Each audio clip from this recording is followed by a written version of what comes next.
بسم اللہ الرحمن الرحیم صلی اللہ علی حبیبہ محمد وآلہ وسلم۔ آج ہمیں انتہائی اہم موضوع پر گفتگو کرنی ہے اور وہ یہ ہے کہ حج کا تاریخی پس منظر کیا ہے۔ میری ذاتی طور پہ یہ کوشش ہوتی ہے کہ میں جو بھی ویڈیو بناؤں اس میں آسان الفاظ استعمال ہوں، وقت کم لوں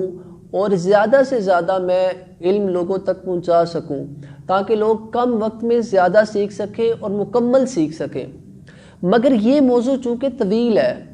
میں نے یہ کوشش کی ہے کہ اس میں بھی آسان الفاظ کا استعمال کروں تاکہ سننے والے آسانی سے میری بات کو سمجھ سکیں۔ مگر یہ موضوع بڑا طویل ہے، لیکن مجھے یہ یقین ہے کہ انشاءاللہ جیسے ہی آپ اس کو سنیں گے تو آپ اس ویڈیو کو سکپ نہیں کریں گے، بلکہ آپ کو سننے میں مزہ بھی آئے گا اور آپ کے دل میں وہ چاہت جو کئی عرصے سے ہے کہ ہم مدینہ پاک دیکھیں، ہم مکہ المکرمہ دیکھیں، انشاءاللہ اس میں مزید اللہ تعالیٰ برکت عطا فرمائے گا۔ اور اللہ تعالیٰ جنہوں نے دیکھ لیا ہے، اللہ تعالیٰ ان کو دوبارہ پھر اپنے گھر کا طواف عطا فرمائے، اپنے گھر کی زیارت عطا فرمائے، اور جنہوں نے ابھی تک نہیں دیکھا انشاءاللہ ان کے دل میں بھی ایک محبت پیدا ہوگی اور ان کے دل سے ایک آواز اٹھے گی کہ یا اللہ ہم کو بھی اس مقدس گھر کی زیارت عطا فرما۔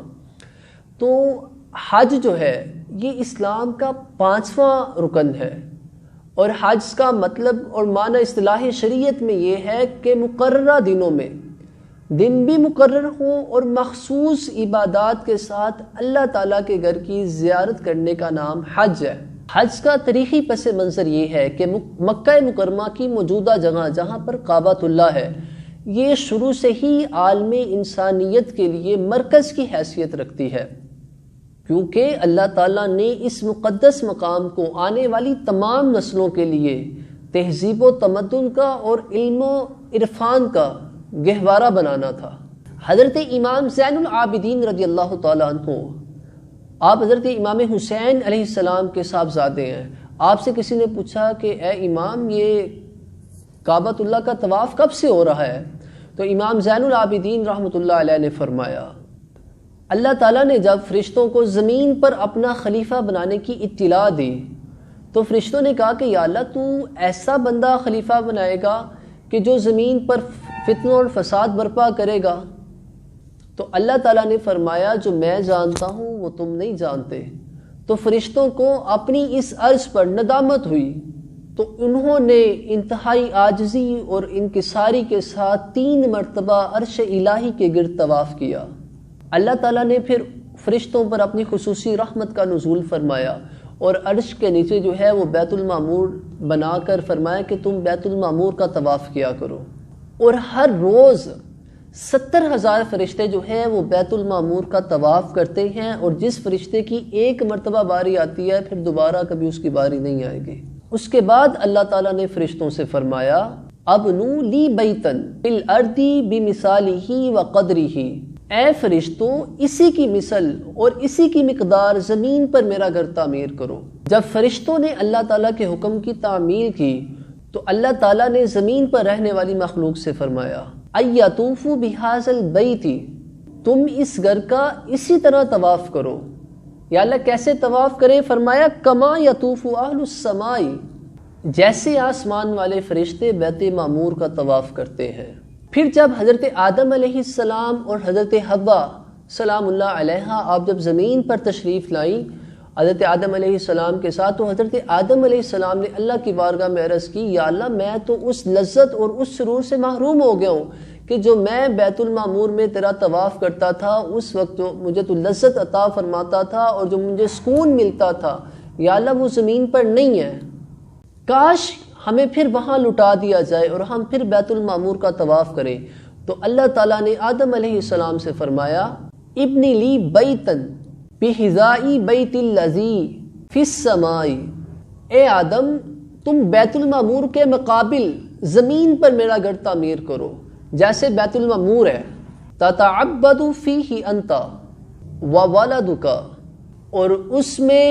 تم اور تمہاری اولاد اسی طرح عبادت کرو، کما تتعبد ملائکتی حول عرشی، جیسے ملائکہ عرش کے ارد گرد عبادت کرتے ہیں۔ اس کے بعد حضرت ابراہیم علیہ السلام کا دور آیا۔ حضرت ابراہیم علیہ السلام نے اپنے صاحبزادے حضرت اسماعیل علیہ السلام سے مل کر انہی بنیادوں پر اللہ تعالیٰ کے گھر کی تعمیر فرمائی۔ اللہ تعالیٰ نے قرآن پاک میں اس مضمون کو ارشاد فرمایا۔ اللہ تعالیٰ نے فرمایا ان اول بیت وضع للناس للذی ببکۃ مبارکا وہدی للعالمین، بے شک جو پہلا گھر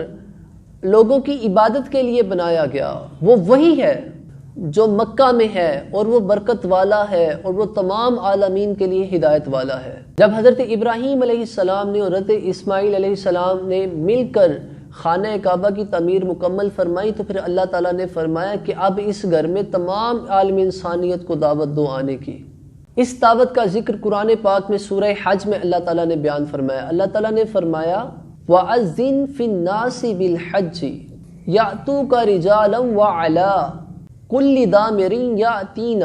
مِن كُلِّ فَجٍّ عَمِيقٍ، اور تم لوگوں میں حج کا بلند آواز سے اعلان کرو، وہ تمہارے پاس پیدل اور دبلے اونٹوں پر سوار ہو کر حاضر ہو جائیں گے، دور دراز کے راستوں سے آتے ہیں۔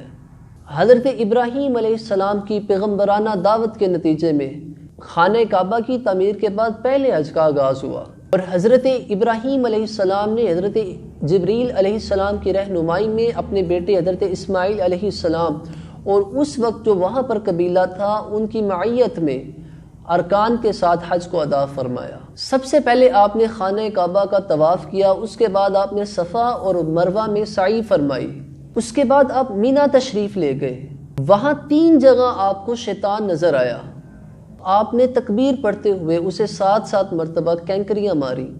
اور آپ چلتے چلتے میدان عرفات میں پہنچ گئے۔ وہاں آپ نے رات کو قیام فرمایا اور صبح پھر آپ مینا تشریف لے گئے، اور جن 3 مقامات پر آپ کو شیطان دکھائی دیا تھا آپ نے ان 3 مقامات پر رمی فرمائی۔ پھر آپ نے مینا میں قیام فرمایا، پھر مناسک حج سے فراغت کے بعد آپ اپنے ملک یعنی کہ شام واپس تشریف لے گئے۔ تاریخی تناظر میں اگر ہم حج کے پس منظر کا جائزہ لیں تو آج ہمیں حج کی وہ ارتقائی شکل نظر آتی ہے جو فتح مکہ کے 1 سال بعد یعنی حضرت سیدنا صدیق اکبر رضی اللہ تعالیٰ عنہ کی سربراہی میں ادا کیا گیا۔ یاد رہے جو 9 ہجری کا حج تھا یہ 2 طریقوں سے ادا کیا گیا تھا۔ جو وہاں پر کفار اور مشرکین تھے انہوں نے اس وقت اپنے طریقے پر حج ادا کیا، اور مسلمانوں نے شمع رسالت کے پروانوں نے محبوب پاک صلی اللہ تعالیٰ علیہ وسلم کے امتیوں نے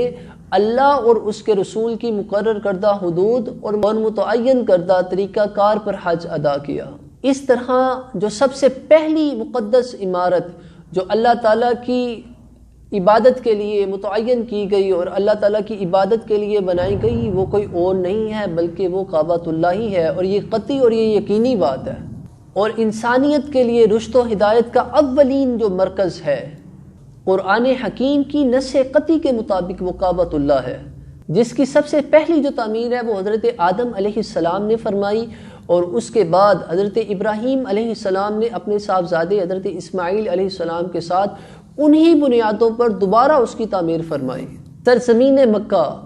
عالم انسانیت کے لیے نہ صرف ہدایت و رہنمائی کا پہلا مرکز ہے بلکہ اس مقام کو عالمگیر دعوت و تبلیغ اسلام کے مرکز اور نقطۂ آغاز کے لیے منتخب فرمایا گیا۔ اس دین حنیف کی بنیاد سرزمین مکہ پر حضرت ابراہیم علیہ السلام نے رکھی تھی۔ خاتم الانبیاء، امام الانبیاء، قائد المرسلین، رحمت للعالمین، اللہ کے محبوب جناب محمد مصطفیٰ صلی اللہ تعالیٰ علیہ وسلم بعثت مبارکہ کے بعد اس کی تکمیل ہو گئی۔ گویا وہ بیج جو حضرت ابراہیم علیہ السلام نے ایک ایسی وادی میں بویا تھا کہ جس کو بیان کیا گیا بوادی غیر ذی زرع، مکہ کی بے آب و گیا وادی، وہاں پر یہ جو بیج بویا گیا تھا جسے حضرت ابراہیم علیہ السلام نے بویا تھا، صدیوں بعد نمو پا کر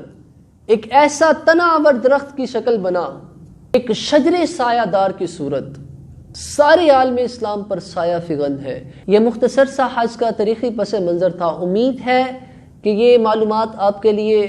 فروٹفل ثابت ہوئی ہوں گی۔ اللہ پاک ہم کو دین کی سمجھ عطا فرمائے۔